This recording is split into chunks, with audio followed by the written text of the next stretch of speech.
Whiteout conditions. I haven't seen a blizzard like this in 50 years. You'd have to be crazy to go outside tonight. Small towns keep their secrets, sometimes for decades, until an outsider dares to ask questions. The president of Cross College was assassinated by a professor who turned the gun on himself in November 1963. Why? Well, that's a $64,000 question, isn't it? When John Pilate moved to faraway Cross Township, he left behind a life he was eager to forget. His new job at Cross College would be a quiet place to rebuild his life, or so he thought. Sometimes small towns reveal more than secrets to outsiders, and what was meant to be simple can easily become complicated. John, I want to be with you, but I don't think you're going to stay in Cross for long. And a mystery can be as powerful and irresistible as love. There's something going on here, and it's all tied to the murder of the Cross College president in 1963. John, it's not your concern. You really don't fit in here. For your own sake, get out of Cross while you can.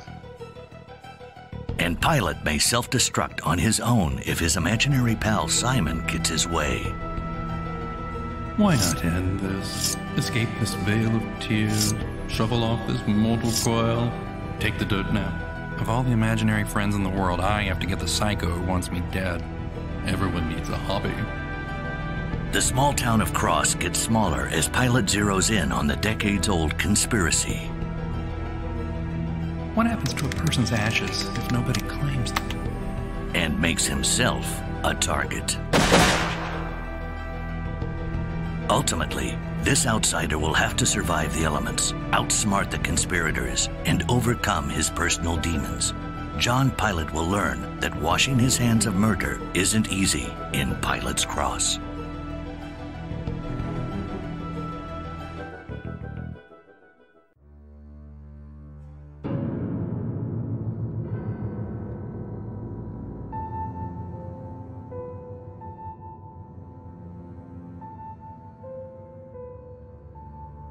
Hello and welcome to Mysterious Goings On. You probably don't recognize my voice. I am a guest host today. I'm Brian, and Alex interviewed me a couple of weeks ago related to the creative process. I enjoyed it thoroughly. It was a great time that we spent together.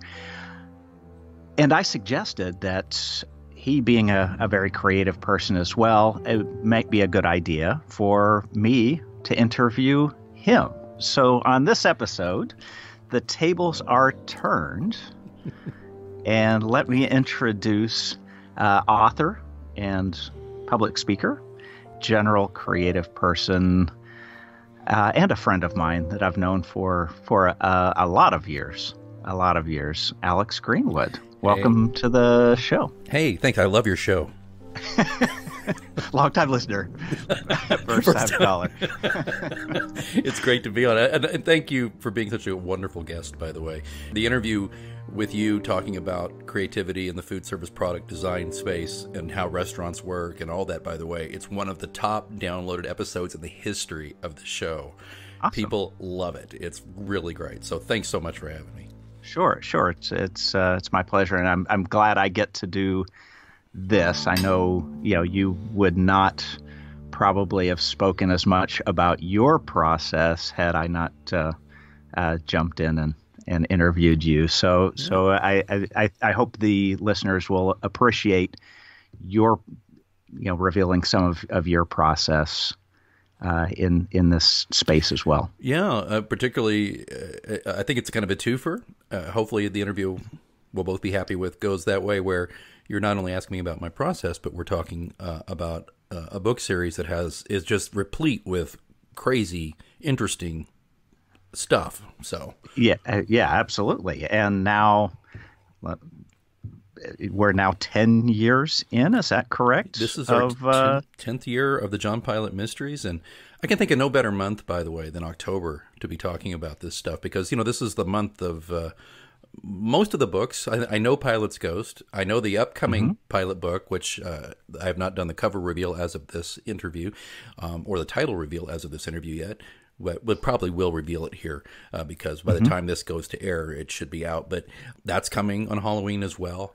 October's my favorite month, and it's just so great. And so how wonderful that it all timed out what we're talking about. the spooky subject in the spooky month. Yeah, it's and that's something I hope we get into, which is the pilot series is not only about mystery, it's about the mysterious in a lot of ways, which I think is kind of fun. It really turns the genre just a little bit. Thank you. I appreciate that. I've tried to do that. So let me start All right. by predating. We're going to predate the books by 70 years to an inspirational event that led to some of the character development and some of the story development in the pilot series. Yeah, I mean, in this true story, I eventually found a way to start the germ, the seed for an entire series. And yeah, it all stems back to a fateful day, April 25th, 1950, at a small land-grant college in southeast Nebraska.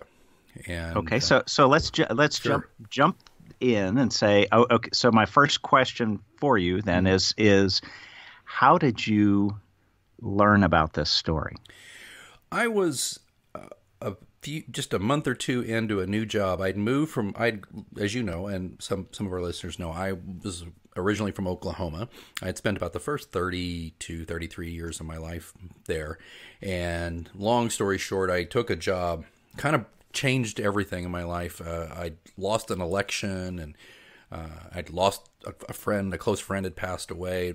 My beloved grandfather had passed away. All this happened in about a year. And the company I was working for was starting to implode. It wasn't my company, but I was a VP there. It was just all the signs pointed north for me. It was like, get out of town, go. Right. This place is not for you anymore.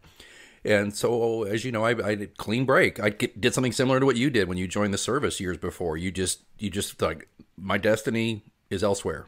And I left and took a job as a director, PR, public affairs, marketing for a small college in Nebraska. It was called Peru State College.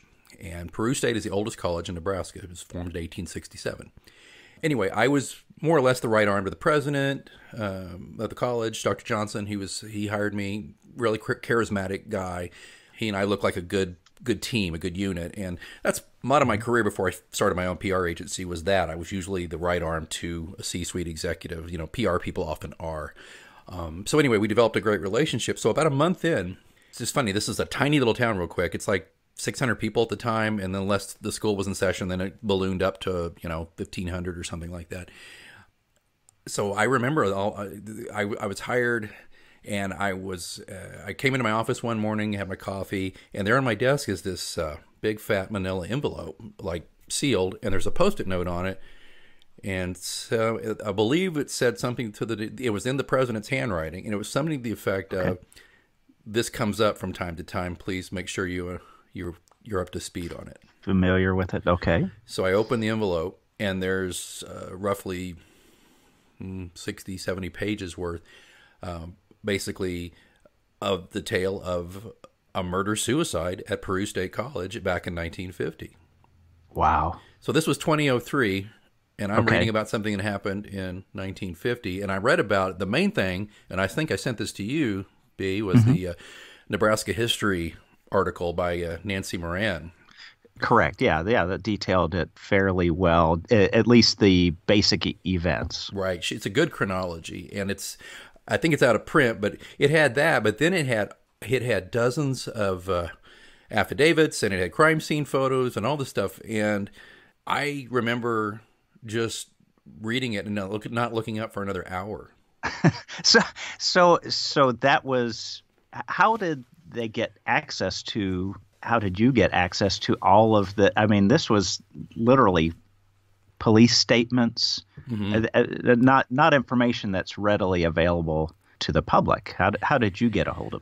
Well, apparently, and I later asked the president, who didn't know a lot about it. He had read it too, but he had just read it, but he was like assigning this to me. And I asked around. I asked the librarian, Roger, I believe, and a couple others, and they said, well, there's a little bit more here and there, and they helped me with that. But apparently, the school, because it's an educational institution anyway, and the event happened there, they had copies of everything. I didn't have to go very far to find anything. It was all there. It was I mean, Brian, it was literally a gift. It was like, here.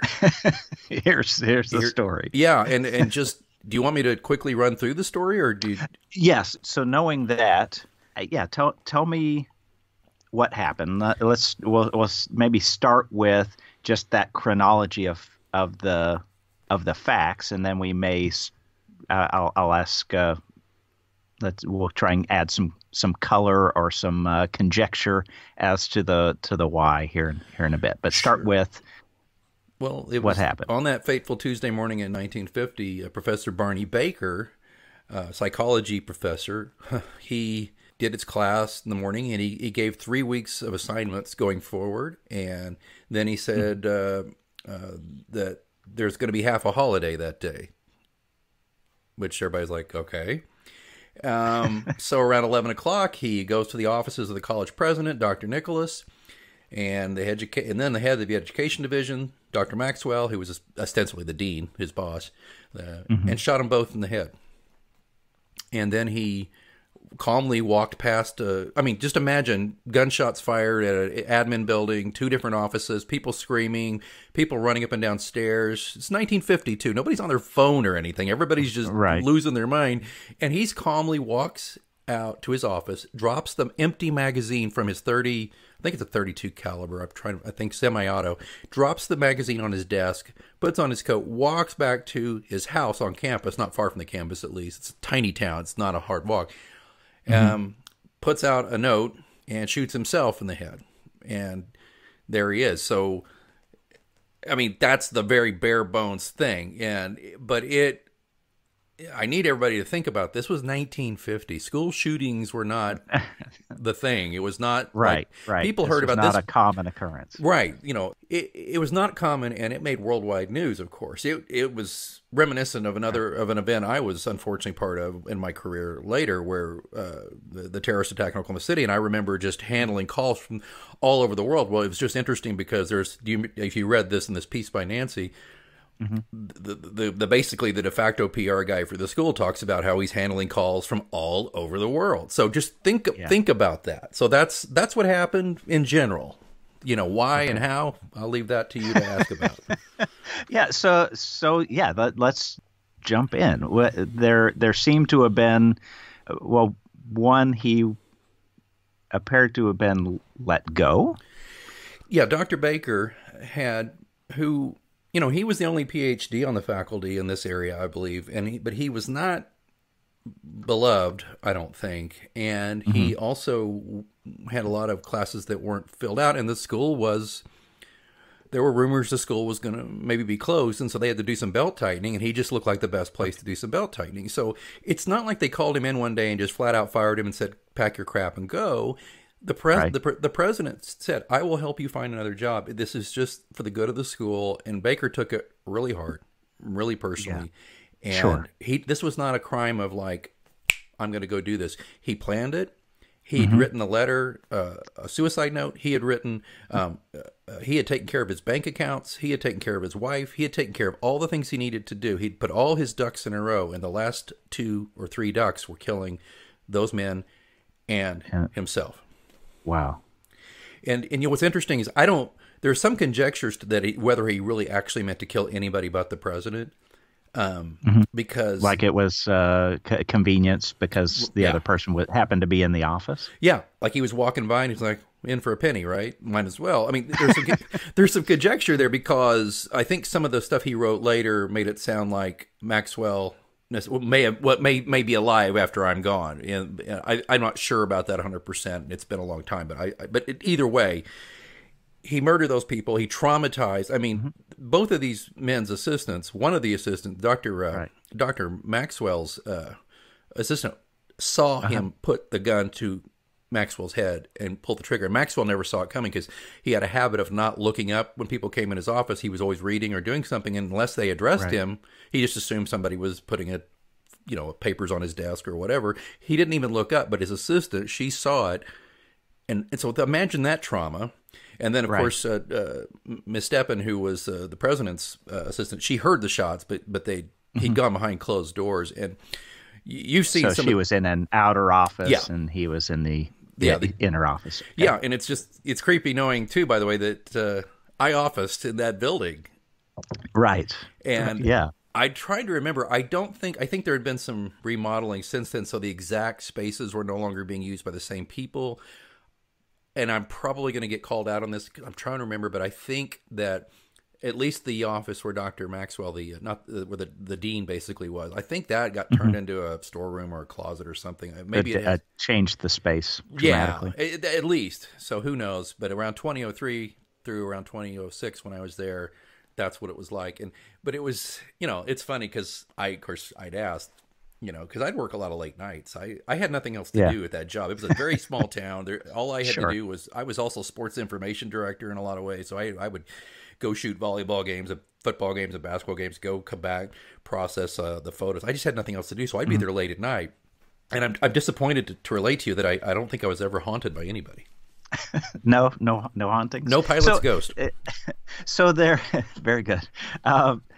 So something that I found pretty interesting, just putting things in time and maybe in the personality of the nation standpoint, is that the murderer just calmly walked past the secretary. Yeah.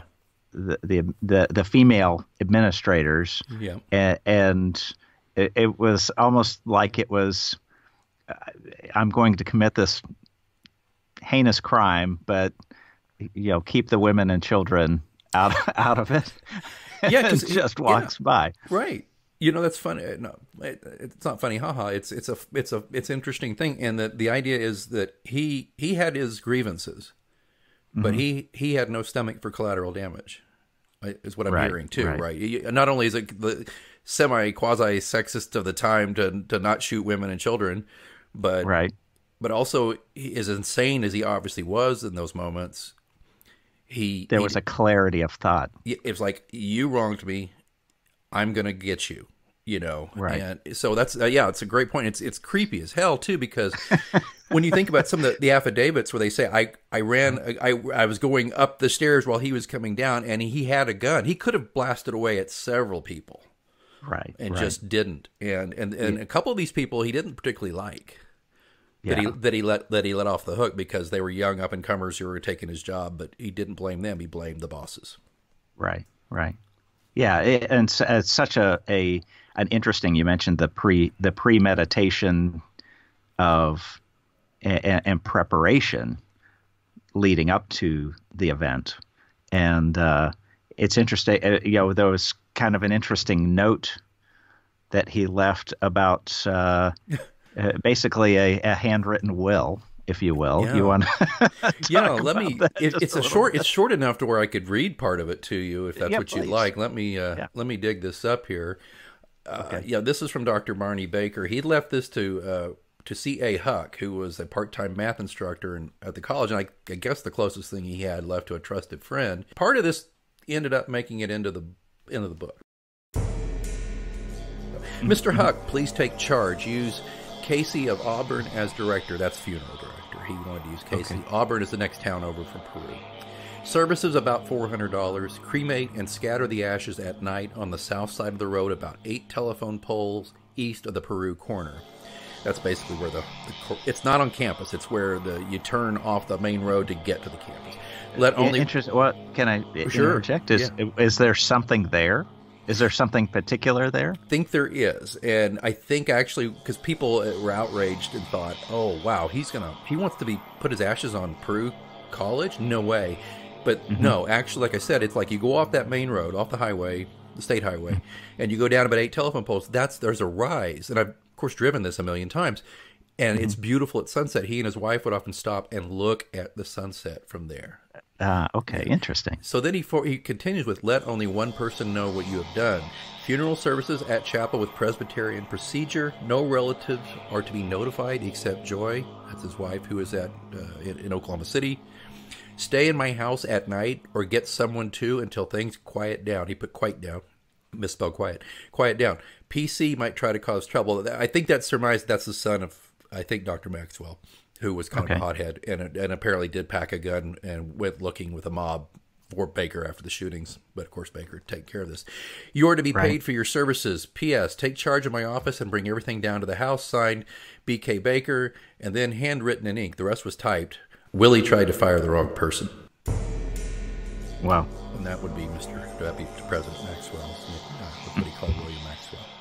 Yeah. That right there, Willie tried to fire the wrong person. Interesting. Yeah. So okay, so this event happens, and in a small town. I mean, it made global news, right? But it's in a small town. That must have just been a huge scandal. Yeah, there's a lot of comments in Nancy's article and some other stuff I dug up where, people are writing about it and saying that this is interesting to me. And I'd love to, let me just dig this up here. There's this great comment from one of the local media, like from somebody who wrote like a little Peru paper, and they had all these funerals and all these things happen, but the media attention upset the residents of Peru a lot. Corinne Adams wrote in her West Side Items column of the Peru Pointer, quote, "One of the hardest points of the week was the way the reporters and newscasters handled the affair, having a field day. Their methods seemed harsh and their product sensational." It's like a double murder suicide. Why can't we get on about our daily business? Yeah, that's hilarious.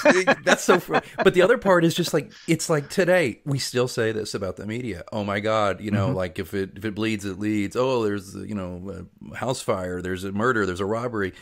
It's been going on for 70 years here at least. Or more. I mean, or more. This is just definitely more.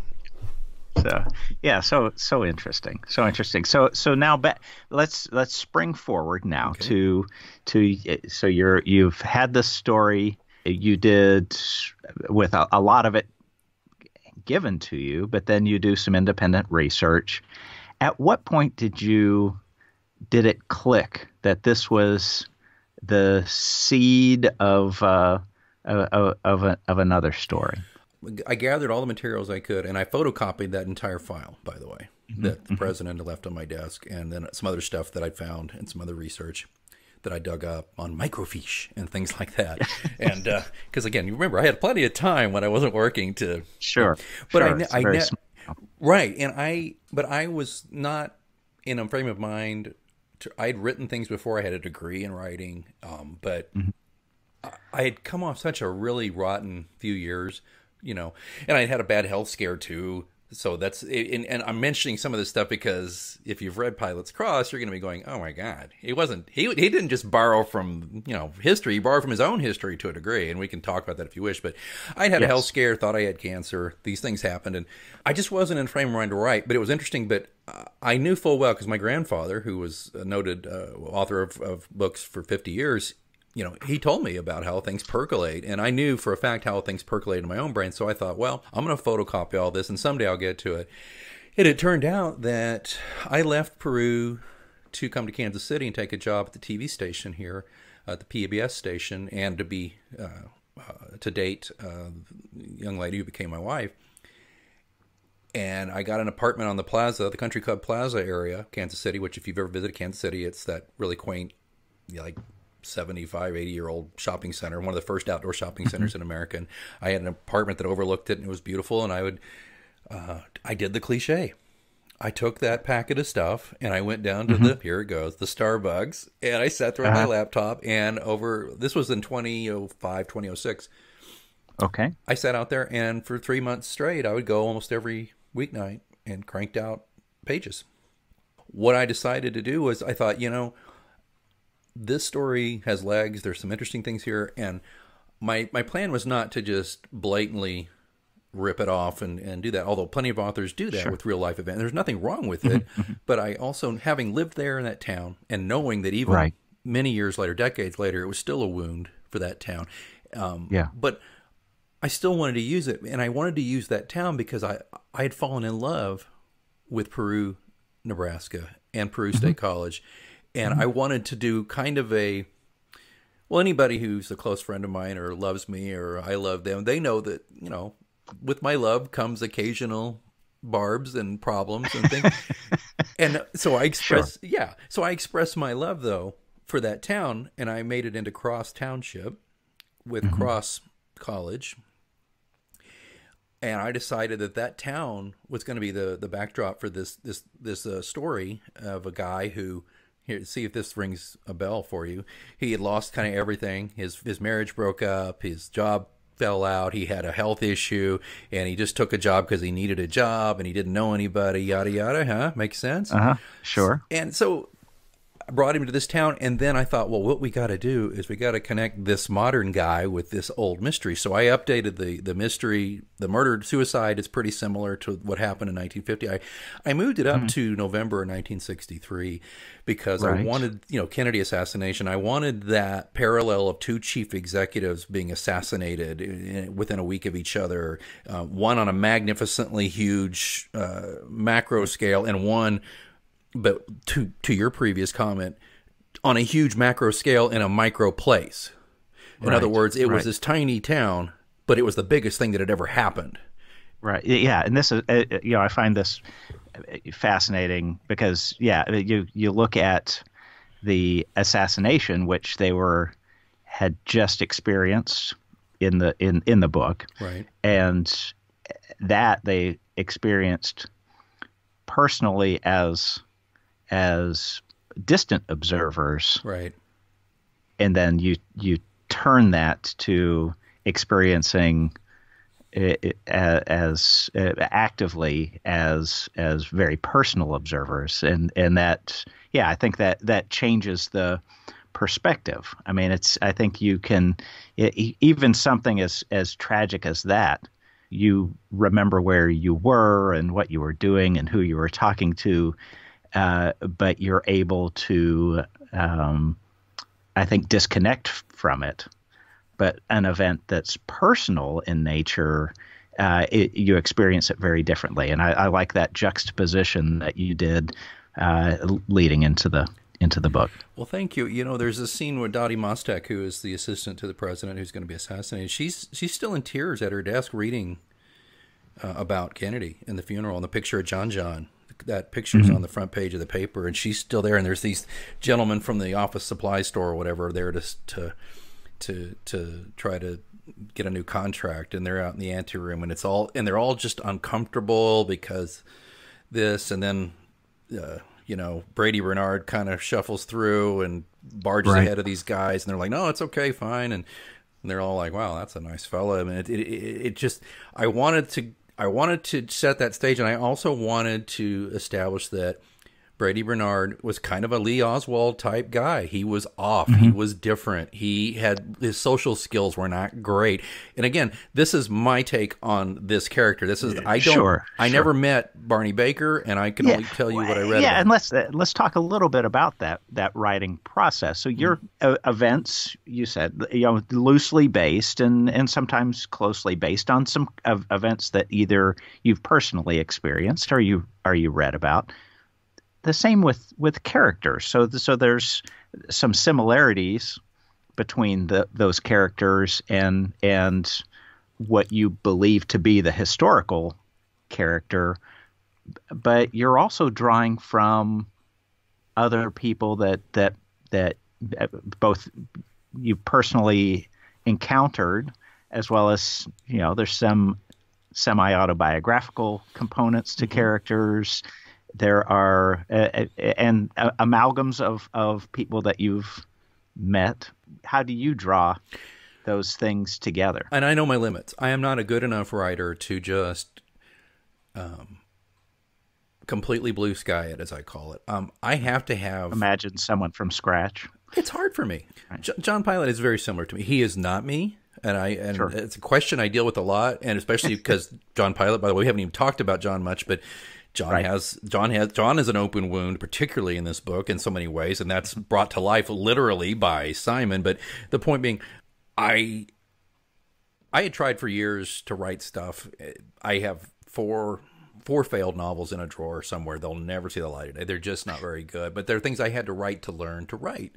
Right. And there's people always go, I wrote some bad stuff. I'm so embarrassed. I'm not embarrassed by it because that's what it was. It was a learning process. Now, if one of them accidentally got published, I'd be thrilled, but it didn't happen. So, okay.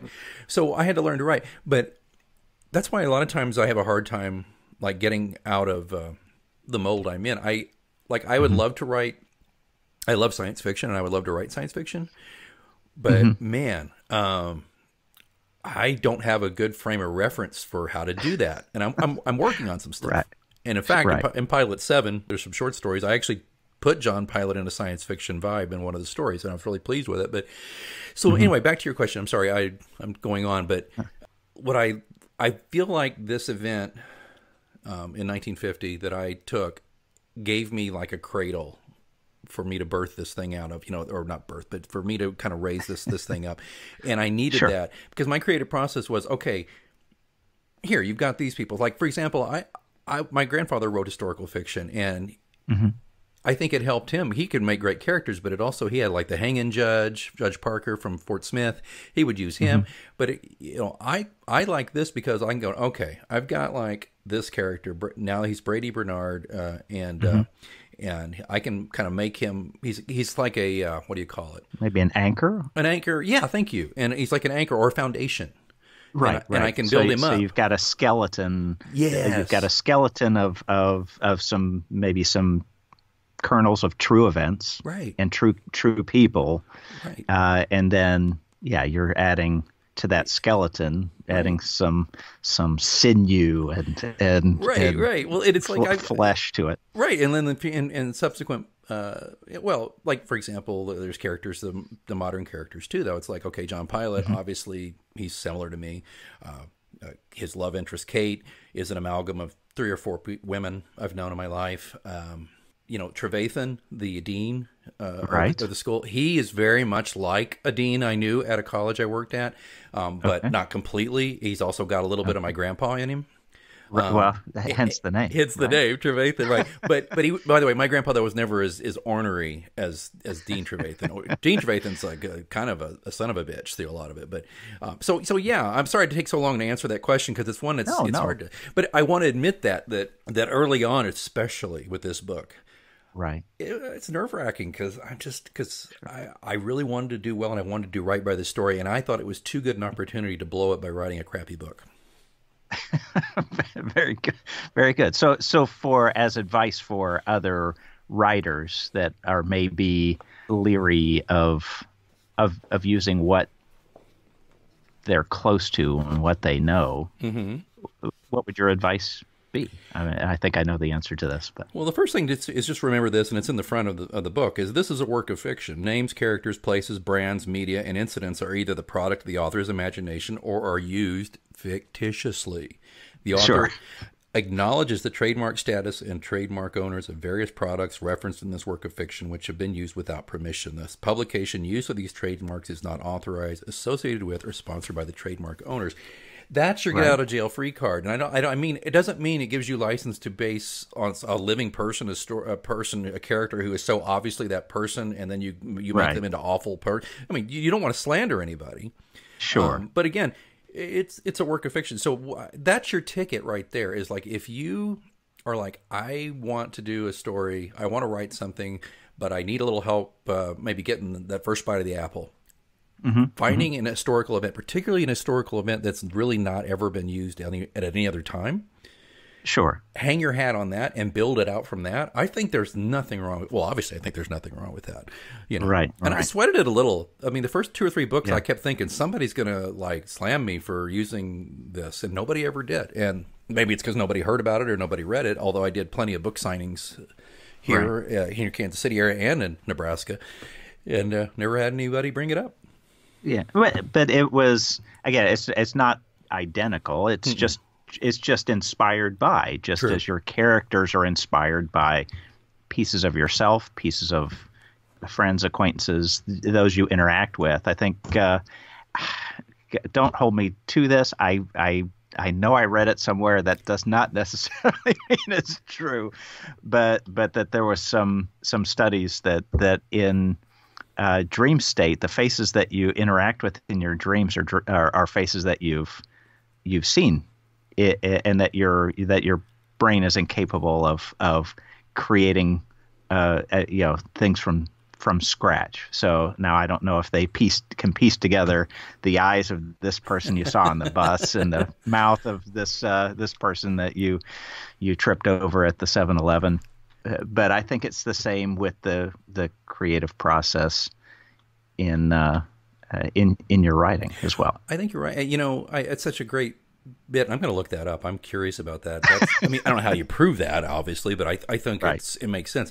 My favorite author is Gore Vidal, and one of my favorite books is Burr. And he took Aaron Burr, who is even more maligned. I never thought that'd be more possible. The rise of the musical Hamilton has made Aaron Burr even more of a misunderstood villain in my eyes. But anyway, but if you look at Gore Vidal, hell, most of his career is just taking, like Gore Vidal's Lincoln, all these different books he wrote were based on historical events and historical figures, and he just brought them to life. He did a lot of great research, but obviously he did not have transcripts of conversations between Theodosia Burr and her father, and Al Hamilton and all that. So you're filling in blanks. You're filling in blanks, and you're fleshing things out, and you're entertaining people that way. So I think that's a very, thank you for that observation. I think that's a very valuable thing. And I also did salt this or spice this entire first book with you saw I sent you a few samples of some of the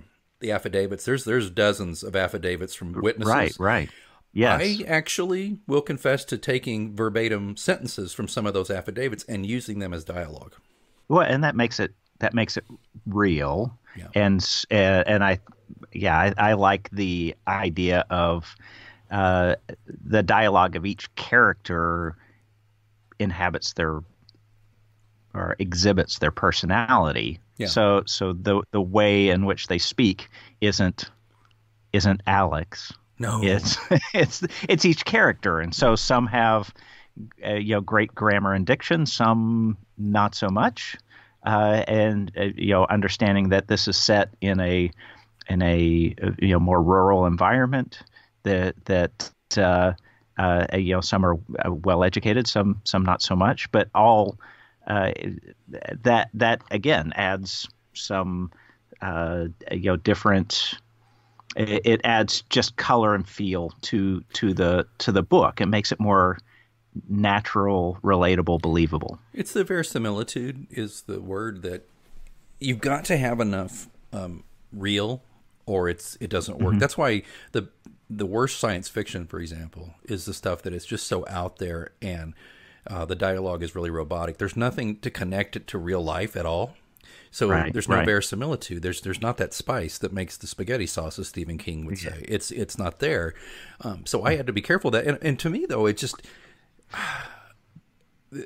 this Pilot's Cross was a labor of love, but it was hard. And if I had not had this framework to work from, and if I had not had some things that kind of helped me really flesh out characters and make them something beyond two-dimensional kind of cutouts that you'd expect, because I view this book as a critical success. When I say, or a qualified success, excuse me, I think it's a successful first novel. Is it the best thing I ever wrote? No. But am I proud of it? Yes. And was it a lot of hard work? Oh my God, yes. And so it's the one I kind of, it's ironic because I have now soon 7 books in the series, right? Right. Just and again, we're about to celebrate 10 years of the pilot. It'll be December, books, December 7th or something like that is the 10th year. Yeah, and but it's like, I hate to admit this, but some people say, "Oh, I want to start reading your series," and I'm like, I almost wish you didn't have to start with Pilot's Cross. It's a good book. It's, to me, it's like Star Trek. Think about this, like the Star Trek movies, the original. It's like, okay, everybody loves Star Trek II: The Wrath of Khan, right? Yeah. But not everybody likes the movie that came before it, Star Trek: The Motion Picture, because it's slower and it's a little clunky in places. It's bigger budget and it has probably a bigger story, but it's just not as interesting to most film fans as an exciting action film movie. Yep. Okay, Pilot's Cross could be Star Trek: The Motion Picture, and then Pilot's Key, the second book, is Wrath of Khan. I mean, it's just the way it seems to have shaken out. That Pilot's Key has sold triple the number of Pilot's Crosses. Sometimes I just tell people start with Pilot's Key, and if they like it, to go back. So for a new reader, so this becomes the the prologue to the series. It's a good. But I don't want to sell it short. Right. There's so much more exposition. It's the first book, but the problem is I had a writer friend. Well, I'm not going to let you off the hook saying it's exposition for the series because you didn't know you were writing a series. He said there's just a lot of rookie exposition in here, and I'm like, well, I didn't know how any other way to tell the story. And it wasn't like that friend was like killing me for it. He was just teasing me a little bit. Like, please don't act like you were going to write the whole series because you told me yourself years ago this is the one and done and. Sure. Get it out of my system, but I couldn't. I just couldn't. So back to the locale. I wanted to maybe drill in on that. As you know, I kind of grew up in a small Midwestern town. Went to undergraduate at a maybe a little bit larger, but not much larger. That's where we met. Small liberal arts college in a fairly rural area. So for me, I think I'm one of many, many people in the flyover states and flyover cities or towns that can just relate to the way that you describe the surroundings. Oh, so for me, we've talked a lot about character, but creating a visual picture of the area is another I think key to your creative process to drawing people in to the entire scene. You want to maybe talk about how you do that as well? It makes me feel really good that you say that because frankly I think I'm not the best. That's not the strongest part of my work. I think and maybe I'm wrong, but I think I write pretty good. You already said this, really good dialogue, and I bring characters to life that way. But I'm also fairly minimalist in describe. I am not one of those painterly writers who's got to describe everything and every stitch of clothing. I'm not doing a catalog, so I don't want to describe every stitch of clothing. I might describe one or two aspects of what they're wearing, and I might describe. See, this is what's interesting that you say this because I might describe one or two things about where they are.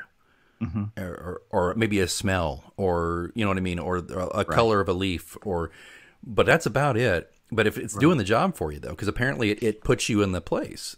So. Yeah, and maybe it allows my imagination or the reader's imagination to fill in the blanks. I think you should. I think writers I don't like reading books where the writer is holding my hand the whole time. And I purposely, by the way, go out of my way to not describe. Nobody really knows what John Pilate looks like. Mm-hmm. Now, you have a better idea, Kate, because one, she has a great ass in her Levi's and she has blonde hair, right? But that could be anybody. I mean, how many great blonde-haired beauties have you seen in your day? You make that any way you can. Trevathan, the one thing we know about Trevathan is that his eye got damaged in the war in Vietnam. So he's got steel gray buzz cut or crew cut hair. That's it. And he's tall. And Jack Lindstrom, well, I always draw, I believe he has a goatee, but he also, he has some kind of facial hair, and he's always impeccably dressed, but impeccably dressed in this location is overly dressed. He's a little too much of a dandy for this job in this town, which says a lot about him, right? So I appreciate that. So when I'm doing things, like I said, I don't want to be overly led by the author, and therefore as a writer, I don't want to overly lead you either. I want to just give you a few little bits and pieces, and apparently that does work to get you in the mood. And because there's nothing better than your own imagination, because I view my writing as a partner with your imagination. That's great. That's great. Yeah, it works. And then from here, I will maybe skip around a lot, but John escapes the crosstown ship, and he survives, and then goes to some more exotic locations. Right. Spend some time in Key West, and so from a process standpoint, was it just an area that you fell in love with, that you personally wanted to relay that love, or what was the rationale for jumping to something that different? Pilate goes from Pilate's Cross, as you said. He leaves Cross Township, and then he goes to Key West, Florida, for new adventures in Pilate's Key. But he still brings along with him people from Cross, and that there's still plenty going on from Cross. But why did that happen? Well, there's something, there is a theme with John Pilate, is he's always running away from something, usually himself. Right. But he had this very traumatic, he survives. Sorry folks, if I'm giving you a spoiler here, well, there are 7 books, so he probably survived. He survives, but barely what happens in Pilate's Cross. And he needs to rest and relax and recover and go there. And so the reason that happened, why people are like, God, Key West, that's a complete what? Who? Yeah. Well, the reason is because and here we go with Mr. Imagination here, me again. My wife and I, we got married in 2006, and we honeymooned. We got married in Florida, and we honeymooned in the Florida Keys. And actually, we stayed on Marathon. Don't do that. It's okay, but it's if you want like a lot of excitement and stuff and nightlife, which we did back at that time. We were younger than obviously than we are now. Marathon wasn't it, but we took a day and went down all the way to Key West, and man, we had a blast. So much fun. I fell in love with conch fritters. We did a ghost tour of Key West, and boy, did that open up so many of the things. Like there's a whole practically chapter in Pilate's Key about all the weirdness of Key West, because I wanted to go from Pilate's Cross, where all this small town weirdness, and I wanted to go to another small town, because Key West is a tiny town too. It's on a tiny island. Right. It's the only part of the Caribbean the United States has, and it's right out there. And I thought, I want to go to a tiki drink flavored weird town and have some shit go on there. And I wanted that whole idea. And that may be, by the way, though, where I finally came up with a character that loosely based on a friend of mine, but I invented this new character that became huge with the readers. Taters Malley was born in Key West. And good old Taters. Good old Tater. He was just sitting there having his breakfast, and he and Pilate actually almost get crossways in that first meeting and all. But that character, he's loosely based on a buddy of mine, but this buddy of mine is not a crusty charter boat captain. He is not a lot of these things, but there's a certain aspect of his personality. I thought, ooh, that would work here. Pilate's Key, I wrote that so quickly. Yeah. It's the Wrath of Khan of the series, and it really has done well. I think I wrote it in 3 months, and then within another 3 months, it was out. Wow. Yeah. Wow. I'd gotten my confidence finally from Cross, and that's how. So it may be reflecting back on your discussion of Pilate's Cross, is you now have some fleshed out characters that you just need to now drop into an interesting place in an interesting story, and that makes maybe the writing a little bit easier. People have asked me before.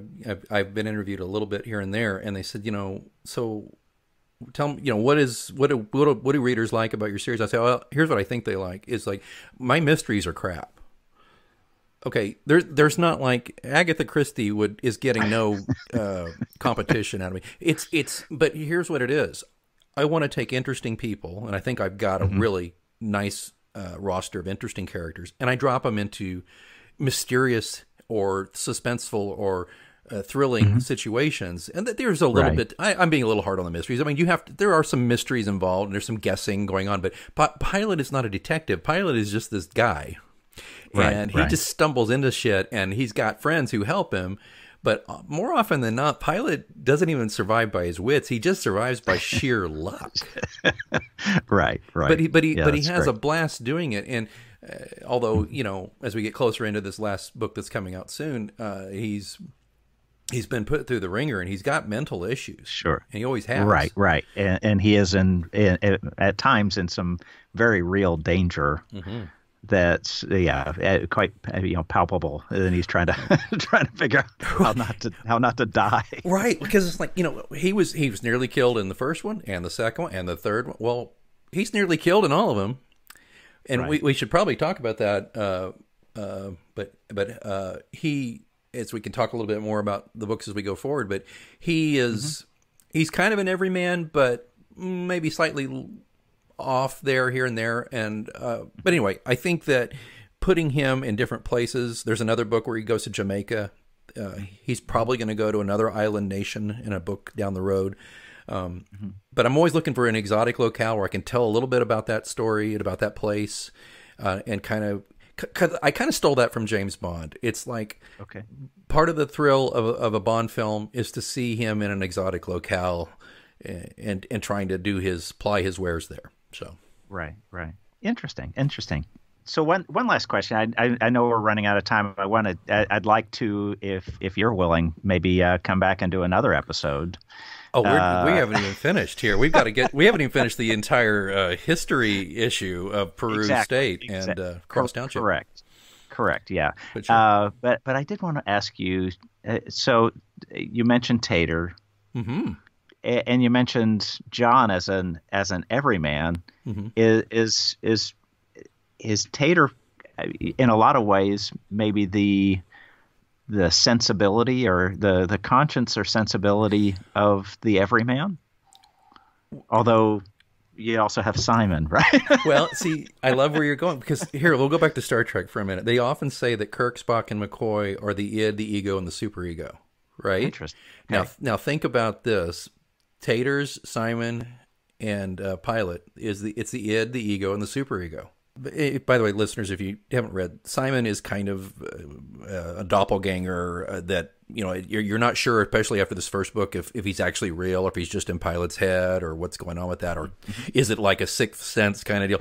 I had people who used to think that all the time. They're like, it's like the Sixth Sense, isn't it? Pilot's dead, or this is that. And I was like, well, it could be. And I was like, God, that's better than what I wrote. Just read on. Continue to read. Yeah, but please keep reading, even though I don't have anything near that interesting. I think Tater's is definitely that aspect, though. The everyman, he's there to keep Pilot grounded in a way that a woman, a sexual and romantic partner can't, because Pilot has some issues, and that are. And by the way, Pilot's mental issues are part of an enormously long arc through this whole series. But I feel sorry for women who fall for Pilot, because he's damaged, he's broken in places, and sometimes the strain of a romantic relationship pushes hard on those broken places, and he lashes out and reacts poorly. And he has issues about being needed and wanted and desired and truly loved. So, but with Taters, who is not just he's a lot like, he is the guy who kind of grounds Pilot. And I say this because I've never really told you this that much, but you being my longest term guy friend, I mean, there is some of you there, because there is a love that Taters and Pilot have for each other that now you and I are better at expressing that with each other, but their expression of it's a little more like another buddy of mine who's got some of physical characteristics of Tater and some of the kind of the weird sense of humor that's Tater's. He and I care about each other too, but it's not like you and I express it. And I'm not. It's not bad. It's not good. It's just different people. Sure. So the everyman, but I like to look at him more as not quite everyman, but more as like, this is the anchor. This is the guy who, when Pilot is losing his mind, he's like, hey buddy, let's have a Modelo and calm down here, man. Because you do that for me all the time. You're like,